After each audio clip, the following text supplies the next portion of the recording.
नमस्ते अस्तु भगवन् विश्वेश्वराय महादेवाय त्र्यम्बकाय त्रिपुरान्तकाय त्रिकाग्निकालाय कालाग्निरुद्राय नीलकण्ठाय मृत्युञ्जयाय सर्वेश्वराय सदाशिवाय श्रीमन्महादेवाय नमः।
దర్శనముకై కరములాసెగజూచి నీ పూజనముకై మానసం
అగ్నిహోత్ర సాక్షిగా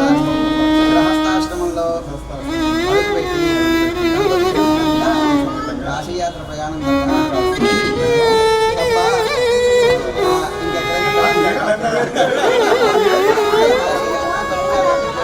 అది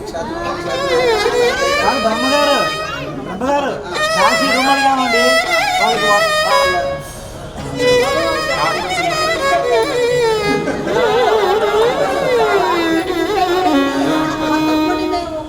అదే సండి కాశీ వెళ్తాను ఇలా చూడండి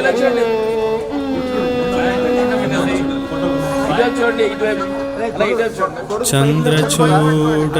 శివశంకర పార్వతి చంద్రచూడ శివశంకర పార్వతి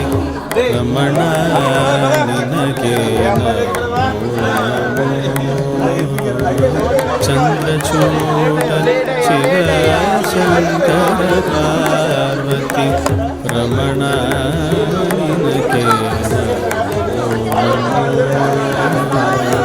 చంద్రచూడ శివశంకర పార్వతి రమణ నినకే చంద్రచూడ శివశంకర పార్వతి రమణ నినకే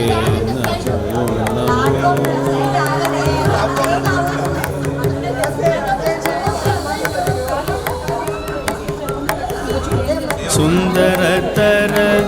పినాకధరగర సుందరతర పినాకధరగర సుందరతర పినాకధరగర గంగాధర గజ చర్మాంబరధర గంగాధర గజ చర్మాంబర చంద్రచూడ శివశంకర పార్వతి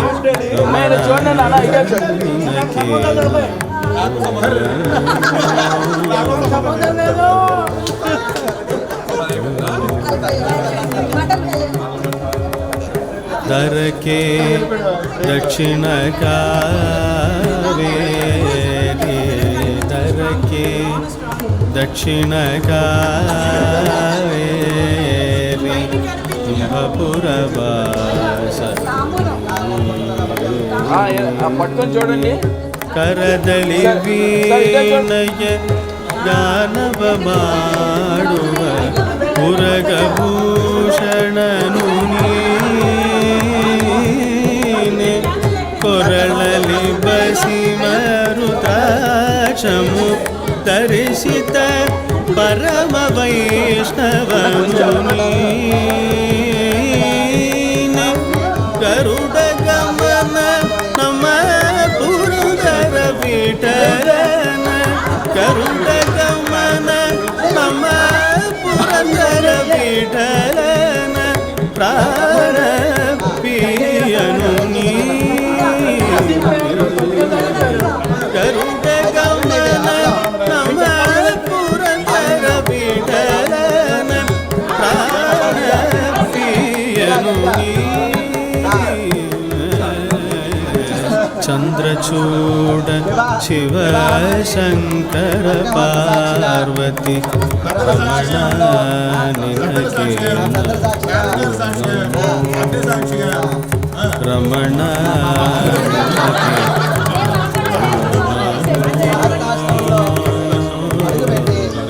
దంపతి సమేతంగా మా ఇద్దరికి కూడా ఎక్కడికైతే ప్రయాణం టికెట్లు తీస్తారో అక్కడ ప్రయాణం సాగిస్తారు.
चन्द्रशेखरा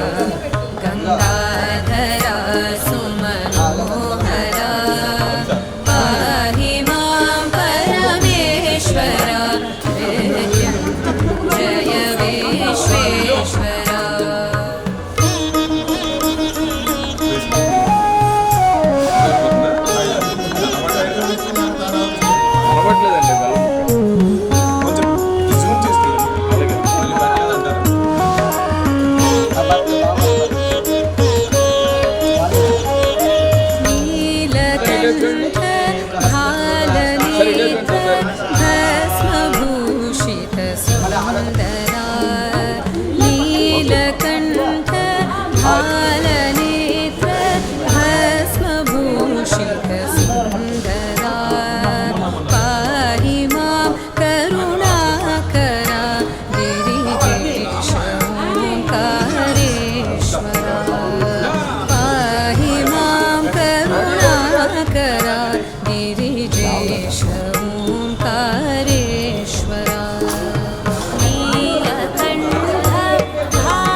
गङ्गाधरा सुमनोहरा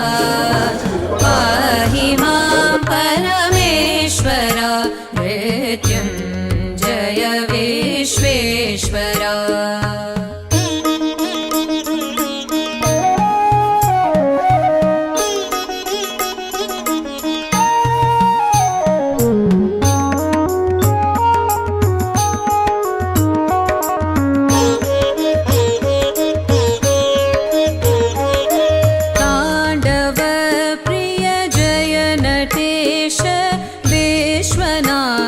महेश्वरा ताण्डव प्रिय जय नटेश विश्वनाथ महेश्वरा अभयङ्करा व्याघ्र चर्माम्बरधरा पाहि माम् अभयङ्करा व्याघ्र चर्माम्बरधरा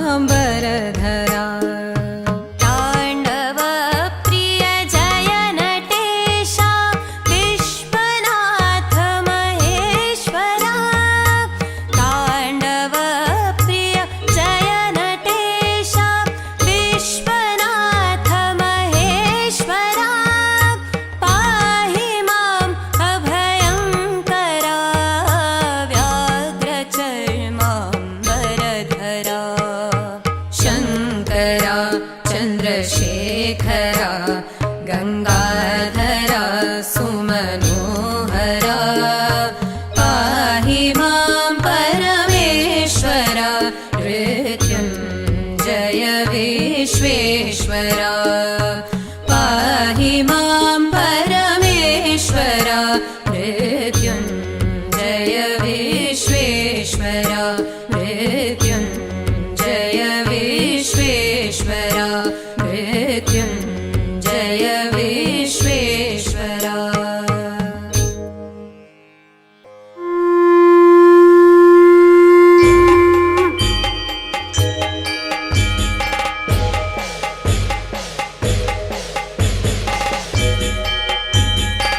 सनि सग म प म ग सा पनि सग सनि प म ग म प म ग सा सा सग म प म ग सनि सग म प म ग सा पनि सग सनि प म ग म प म ग सा सा नीलकण्ठ शिव शम्भो शम्भो कैलासेश्वर शम्भो शम्भो नीलकण्ठ शिव शम्भो कैलासेश्वर शम्भो मङ्गलकारक मोक्षप्रदायक मङ्गलकारक मोक्षप्रदायक गतिमतिदायक शम्भो दोषनिवारक शम्भो शिव शङ्करा अभयङ्करा शशिशेखरा गङ्गाधरा गिरिजावरा करुणाकरा शिव शङ्करा अभयङ्करा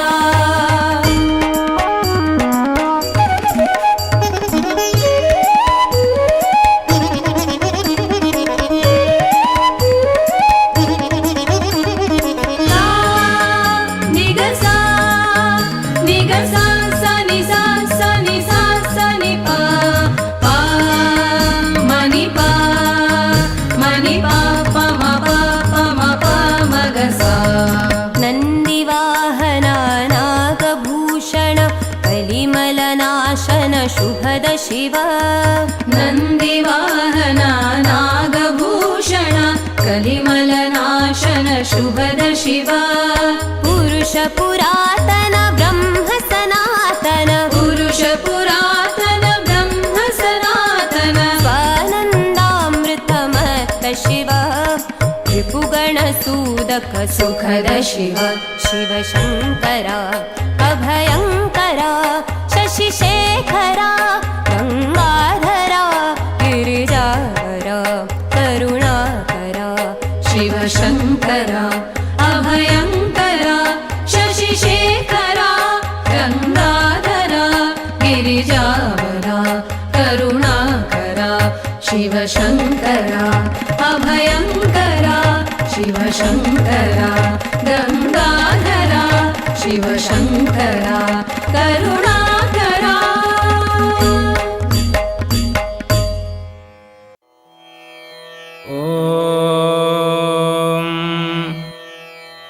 येनेदं भूतं भुवनं भविष्यत्परिगृहीतममृतेन सर्वम् येन यज्ञस्त्रायते सप्तहोता तन्मे मनः शिवसङ्कल्पमस्तु येन कर्माणि प्रचरन्ति धीरा यतो वाचा मनसा चारुयन्ति यत्संमितं मनः सञ्चरन्ति प्राणिनस्तन्मे मनः शिवसङ्कल्पमस्तु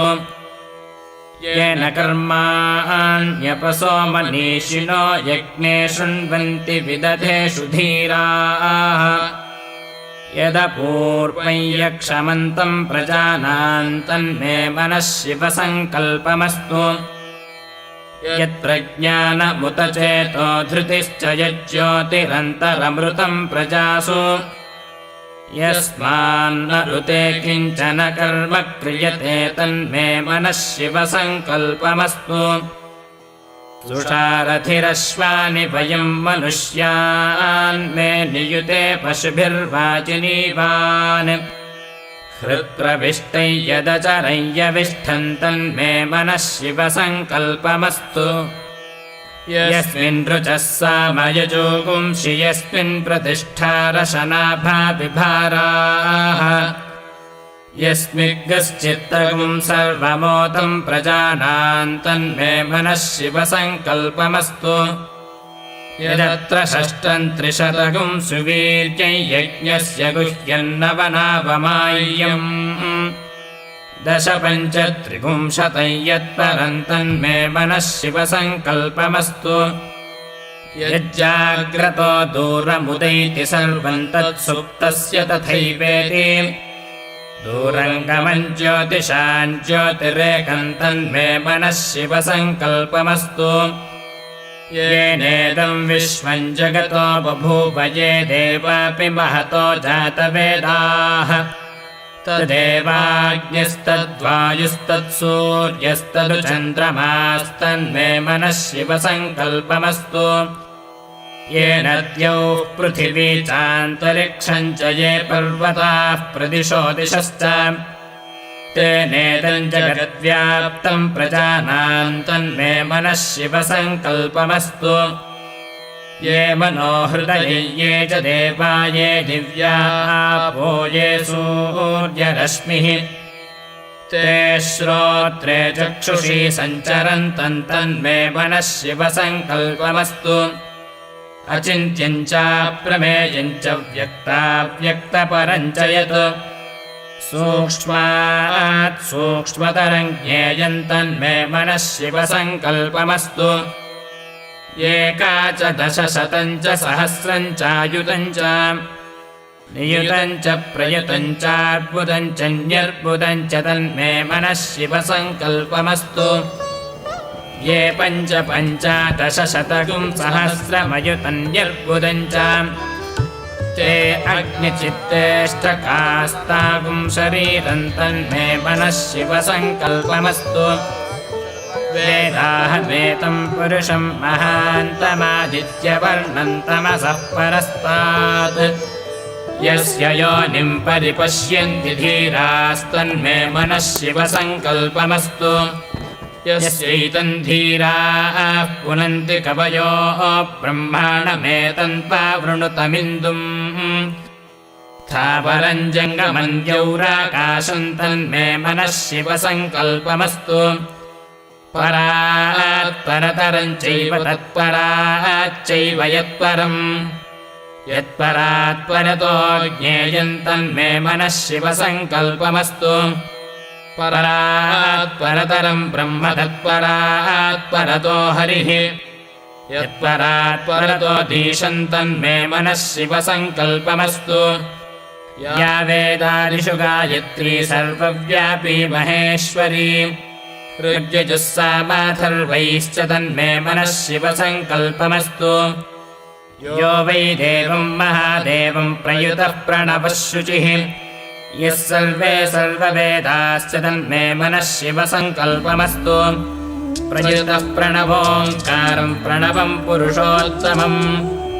ओङ्कारं प्रणवात्मानं तन्मे मनः शिवसङ्कल्पमस्तु योऽसौ सर्वेषु वेदेषु पठ्यते ह्यज ईश्वरः अकायो निर्गुणो ह्यात्मा तन्मे मनः शिवसङ्कल्पमस्तु गोभिर्जुष्टं धनेन ह्यायुषा च बलेन च प्रजया पशुभिः पुष्कराक्षं तन्मे मनः शिवसङ्कल्पमस्तु त्र्यम्बकं यजामहे सुगन्धिं पुष्टिवर्धनम् उर्वारुकमिव बन्धनान् मृत्योर्मुक्षीयमामृतात् तन्मे मनः शिवसङ्कल्पमस्तु कैलासशिखरे रम्ये शङ्करस्य शिवालये देवतास्तत्र मोदन्ति तन्मे मनः शिवसङ्कल्पमस्तु कैलासशिखरावासा हिमवत् देवताभिर्धरति यावदेर्वे देवतास्ताः सर्वा वेदविब्राह्मणे वसन्ति तस्मन्मनो ब्रह्मणां ज्येष्ठराजं ब्रह्मणां ब्रह्मणः ज्येष्ठराजमिति ज्येष्ठा राजं ब्रह्मणस्पदे ब्रह्मणस्पदे पदे ब्रह्मणो ब्रह्मणस्पदापदे ब्रह्मणो ब्रह्मणस्पदा पदापदे पदानो नापदे पदानः आनो मानो महान्तमुतमानो अर्भकं मान उक्षन्तमुतमानमुक्षितम् मानो बधीः पितरं मोतमातरं प्रियामानस्तनुवो रुद्ररीरिषस्तन्मे मनः शिवसङ्कल्पमस्तु मानस्तोकेतनये मान आयुषि मानो गोषु मानो अश्वेषु रीरिषः वीरान्मानो रुद्रभामितो वधीर्हविष्मन्तो नमसा विधेमते तन्मे मनः शिवसङ्कल्पमस्तु ऋतगुं सत्यं परं ब्रह्म पुरुषं कृष्णपिङ्गलम् ऊर्ध्वरेतुं विरूपाक्षं विश्वरूपाय वै नमो नमस्तन्मे मनः शिवसङ्कल्पमस्तु कद्रुद्राय प्रचेतसे मीढुष्टमाय तव्यसे वोचे वसन्तमगुं हृदे सर्वो ह्येष रुद्रस्तस्मै रुद्राय नमो अस्तु तन्मे मनः शिवसङ्कल्पमस्तु ब्रह्मजज्ञानं प्रथमं पुरस्ताद्विषीमतः सुरुचो वेन आवह स बुद्धिया उपमा अस्य विष्टाः सतश्च योनिमसतश्च विभस्तन्मे मनः शिवसङ्कल्पमस्तु यः प्राणतो निमिषतो महित्वैक इद्राजा जगतो बभूव य ईशे अस्य द्विपदश्चतुष्पदः कस्मै देवाय हविषा विधेम तन्मे मनः शिवसङ्कल्पमस्तु కళలు ఆరాలు తులసి వనుల కోవెలల సుస్వరాలు కళహంసనాట్యాభి కళలు ఆరాలు చలిరాధిక నవమల పూల నగమూలు జలజాలు రాలు ముచ్చాలు నీ కదిబేలు జయమంగళం ಬೇದೆನೋ ಕೃಷ್ಣ ದಯನೇಲು ಮಾಸ್ಗಳಂ ಬೇದೆನೋ ಸರಸಾರದಯಾಲು ಶೌರಿ ಮುರಾರಿ ನಿರವಾಧಿ ಕಾರುಣ್ಯ ಪರಿಪರ್ಹಧಾರಿ ಸರಸಾರದಯಾಲು ಶೌರಿ ಮುರಾರಿಯ ಮಂಗಳಂ ಬೇದೆನೋ ಕೃಷ್ಣ ದಯನೇಲು ಮಾ ಸ್ವಾಮಿ ಶ್ರೀಕೃಷ್ಣ ಜಯ ಮಂಗಳಂ ಬೇದೆನೋ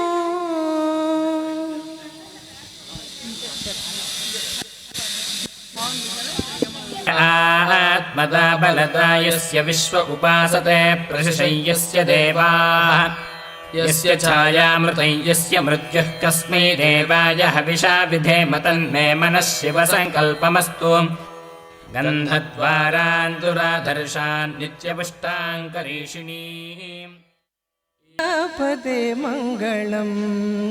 వేదకుచలుడావు నీవే కదా మోదముతో మమ్ము బ్రోవారదా రాధాదయ రాధాయిక వాద మర్యాద శ్రీరాధాపదే మంగళం రాధా గంభీర శృంగార గైకోర శ్రీరాధాపదే మంగళం మంగళధరణీల సౌందర్యము పొందుగవర్ణింపన సాధ్యమా నందానంద ముకుంద గోవింద శ్రీరాధాపతే మంగళం రాధా గంభీర శృంగార గైకోర శ్రీరాధాపతే మంగళం